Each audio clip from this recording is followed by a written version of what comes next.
పులివెందులలో సాగునీటి ఎన్నికలు తెలుగు తమ్ములలో జోష్ నింపాయి. రాష్ట్రంలో అధికారంలో ఉన్న పులివెందుల ఎన్నికల సమరం ఈ దఫా ఇచ్చిన జోష్ మామూలుగా లేదంటున్నారు తమ్ముడు. బీటెక్ అంటే బ్రాండ్, బీటెక్ అంటే ప్రత్యర్థులకు భయం అంటున్న తెలుగు తమ్ముల వాయిస్ మీకోసం.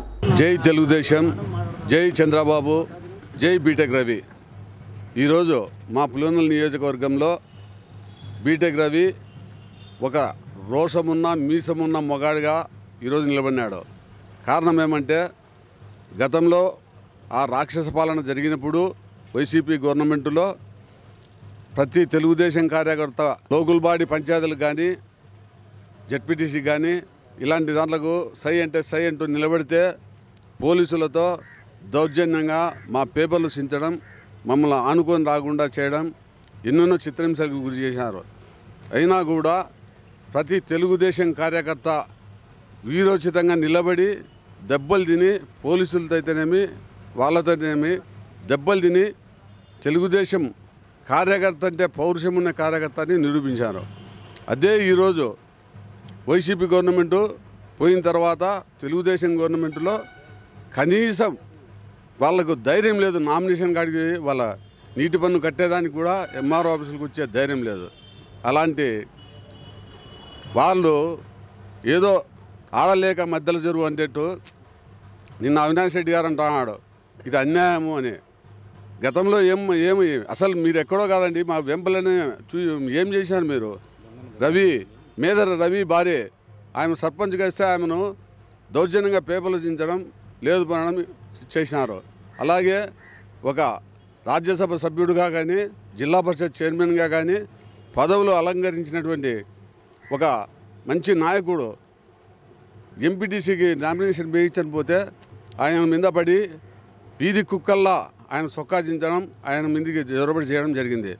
మరి ఆ ధైర్యం ఈరోజు ఎక్కడ పోయింది మీది అని అడుగుతున్నాం మేము ఒక నాయకునిగా ఈ వేంపల్లెలో. కాబట్టి ఇలాంటి సచ్చు మాటలు మాట్లాడేది మానుకొని రాబోయే స్థానిక ఎలక్షన్లకైనా ప్రిపేర్ కమ్మని చెప్పి మేము సవాలు విసురుతున్నాం. పులివెందుల అడ్డా బీటెక్ రవణ అడ్డా నిరూపించుకున్న వ్యక్తి, ఏకైక వ్యక్తి బీటెక్ రవణ గారు. ఈరోజు ఎన్నో సంవత్సరాల నుంచి నా జీవితంలో నాకు తెలివి ఉన్నప్పటి నుంచి ఇంతవరకు చరిత్రలో కని విని ఎరగని రీతిలో ఈ ఎలక్షన్ జరిగినాయి. వైసీపీ నాయకుడు కార్యకర్త అని లేకుండా, తిరుగు లేకుండా విజయదుందుబి మోగించినాడు. దీంట్లోనే రేపు రాబోయే ఎలక్షన్లో కూడా ఏది గ్రామ పంచాయతీ ఎలక్షన్లో వచ్చినా కూడా ఇదే ఉంటుంది తిరుగుబాటు. రేపు కూడా విజయదుందుబి మోగిస్తాము. ఇంకో విషయము, వీళ్ళు ఎంతో చెప్తున్నారు నిన్న న్యూస్లో, వాళ్ళు అది ఇది అని చెప్పుకుంటున్నారు. నేను సాక్షి టీవీలో నేను ఎంపీటీసీగా 2 నామినేషన్లు వేసినాం. మేము వేయడానికి పోతే మమ్మల్ని ఎంపీడీఓ ఆఫీస్లో పత్రాలు చింపేసి పడేసినారు. అయితే ప్రభుత్వం గవర్నమెంట్ అంటే తెలుగుదేశం ప్రభుత్వంలోనే మేము నామినేషన్ వేయడానికి పోయినాం, వైసీపీ ప్రభుత్వంలో కాదు. కానీ అప్పుడు ఉన్న లీడర్ వేరు, ఇప్పుడు ఉన్న టైగర్ వేరు. అదే టైగర్ ఎవరు? బీటెక్ రవణ. అందుకే జీవితాంతం ఈయన ఇలా ఉంటే మేము ఇంకా ఎందుకు ఎన్ని ఎలక్షన్లు కాదు ఎంతకైనా ఎదుగుతాం. మేము కూడా రేపు ఈరోజు కూడా పెద్దలు ఎవరు గౌరవనీయులైన ముఖ్యమంత్రి వర్యులు ఈయనను గుర్తించి మా బీటెక్ రవణ గారికి ఇంకా పవర్స్ ఇస్తే కనుక దీనికంటే ఎక్కువ ఈ కడప జిల్లాలోనే నిరూపణ చేస్తాడు ఈయన కూడా. ఈ విధంగా అందరికీ కృతజ్ఞతలు. నమస్కారం. 30 సంవత్సరాల చరిత్రలో బీటెక్ రవి అంటే ఏంటో ఈరోజు పులివెందుల నియోజక ప్రజలకు బాగా అర్థమైంది. రాబోయే ఎంపీటీసీ కానీ జెడ్పీటీసీ కానీ ఇదే విధంగా కొనసాగించి బీటెక్ రవణ ఒక రాబోయే 2028లో ఖచ్చితంగా పులివెందులకు ఎమ్మెల్యే అవుతాడని చెప్తున్నాను.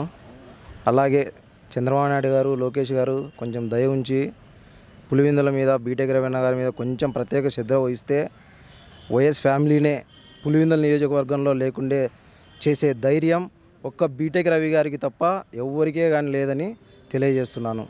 జై బీటెక్ రవి, జై చంద్రబాబు. జై బీటెక్ రవి ఎందుకనేనంటే కడప అంటే వైఎస్ఆర్ అంటే కడప అనేది అందరికీ తెలిసిన సత్యం. కానీ ఈరోజు కడప జిల్లాలో పులివెందుల నియోజకవర్గంలో బీటెక్ రవి అని ఒక శక్తి ఉందని ఈరోజు కడప జిల్లా వ్యాప్తంగా కాదు రాష్ట్ర వ్యాప్తంగా తెలిసే రోజు. ఈరోజు మాకు మర్చిపోలేని దినంగా మేము భావిస్తాం. ఎందుకంటే వైఎస్ఆర్ గవర్నమెంట్లో సర్పంచ్ ఎన్నికలకు పోటీ చేయాలంటే వేరే వాళ్ళ కాడి నుంచి కూడా ఇంటి పన్ను రసీదులు తీసుకోవాలని పోతే వేరే వాళ్ళు అందుబాటులో లేకుండా చేయడము, వాళ్ళను దౌర్జన్యంగా ఫోన్లు ఆఫ్ చేయడము, ఇలా సాయంత్రం వరకు మాకు ఇంటి పన్ను రసీదులు ఇచ్చేదానికి కూడా ఆస్కారం లేకుండా ఉండేది. అది నేనే వార్డు నెంబర్ కూడా నిలబడని ఆ రోజు పత్రాలు తీసుకొని పోతే కన్నా ఒక మండలాఫీసులో కానీ ఎవడే కానీ ఉండేవాళ్ళు కాదు. తర్వాత వచ్చి ఎడలబాయిలో కూడా సేమ్ ఇదే పరిస్థితి. 6 గంటలకు పోయినామంటే సాయంత్రము 4 గంటల వరకు అందుబాటులో లేరు. ఎండిఓ ఆఫీస్ కాడికి పోతే ఆడ ఎండిఓ వచ్చి సిఐ గారి కంప్లైంట్ చేసి మా మీద కేసు పెట్టడం సందర్భం కూడా జరిగింది. ఇవన్నీ ఒక మర్చిపోలేని జ్ఞాపకంగా ఈరోజు మాకు తీపుగుర్తంగా బీటెక్ రవి అనే శక్తి మాకు ఉందని మరోసారి రుజువు చేసి ఆయన మాకు ఏకగ్రీవం అంటే పులివెందుల నియోజకవర్గంలో తెలుగుదేశం పార్టీకి ఈరోజు వచ్చిందంటే దానికి ఎవరు కారణం? బీటెక్ రవి. బీటెక్ రవి అంటే ఒక శక్తి అని మాకు ఈరోజు తెలిసింది. కడప అంటే ఒకప్పుడు వైఎస్ఆర్ అన్నారు, ఇప్పుడు కడప పేరు చెప్తే బీటెక్ రవి మరొకసారి రుజువైంది.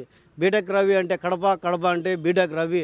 పులివెందుల కాదు, కడప కాదు, రాష్ట్ర వ్యాప్తంగా చెప్పుకునే రోజు ఈరోజు. తర్వాత వచ్చి రేపు ఎంపీటీసీ ఎలక్షన్లో కానీ మేము అన్నీ ఏకగ్రీవాలే, మాకు పోటీ చేసే ఎదురుగా నిలబడే నాయకులు లేకుండా ఉండే పరిస్థితి వస్తుంది.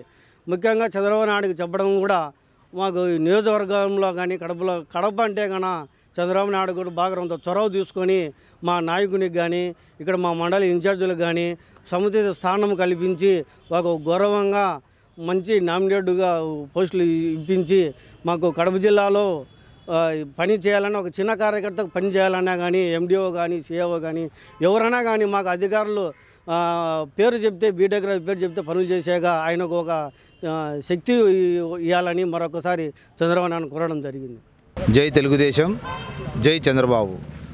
ఈరోజు నీటిపారుదల ఎలక్షన్లలో నామినేషన్ వేయడానికి కూడా వేంపల్లె గ్రామం నుంచి ఒక్క రైతు కూడా ముందుకు రాకపోవడము, పరిపాలన ఉన్నా కానీ లేకున్నా కానీ ఒకే విధంగా ప్రవర్తిస్తామని చెప్పేవాళ్ళు ఈరోజు ఒక్కరు కూడా నామినేషన్ వేయడానికి రాలేదు.